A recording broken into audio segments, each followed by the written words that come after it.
MLA అనర్హత పిటిషన్పై లీగల్గా పోరాడతానన్నారు దానం నాగేందర్.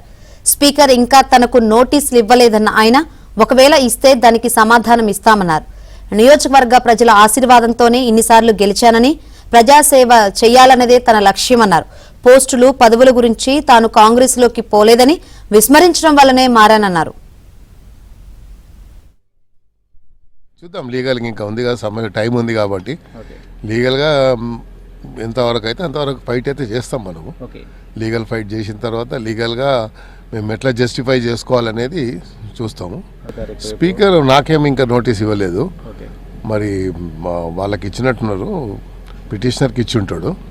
నాకు ఇచ్చినప్పుడు నేను కూడా నా రిప్లై మళ్ళీ ఇస్తాను పర్సనల్గా పోయి. అదే చెప్పాను కదా, నేను ఇప్పుడు ఇచ్చిన దానికి నేను జస్టిఫై చేసుకోవడానికి మరి ఏమేమి ఉన్నాయి, లీగల్గా ఏమున్నాయి అన్నీ నేను దాని ప్రకారంగా 10th షెడ్యూల్లో అని మిగతా ఏవేమి ఉన్నాయో అన్నీ మన ఉన్నటువంటి దీన్ని తీసిన తర్వాత నేను మళ్ళీ చెప్తాను. అలా ఏదైనా నిర్ణయం ఉంటే నేను మాత్రం నా ప్రజల మీదనే ఆధారపడి ఉన్నాను. ఇప్పుడు 6 సార్లు గెలిచానంటే నా ప్రజల బలంతోనే గెలిచాను, వాళ్ళ ఆశీర్వాదంతోనే గెలుచుకుంటూ వచ్చాను. ప్రజాసేవ చేయాలనే ఒక సంకల్పం, ప్రజాసేవలో ఉండాలనేది ఆలోచన తప్ప ఏదో మన పోస్టుల గురించో పదవీల గురించో నేను పోలేదు. అప్పుడు కూడా మమ్మల్ని విస్మరించారు కాబట్టి మేము అప్పుడు వదలాల్సి వచ్చే పరిస్థితి వచ్చింది. ఇప్పుడు కూడా ప్రజాసేవలో ఉంటాము. ప్రజలు అలాంటి పరిస్థితి వస్తే తప్పకుండా ప్రజలకు నా మీద విశ్వాసం, నమ్మకం ఉంది.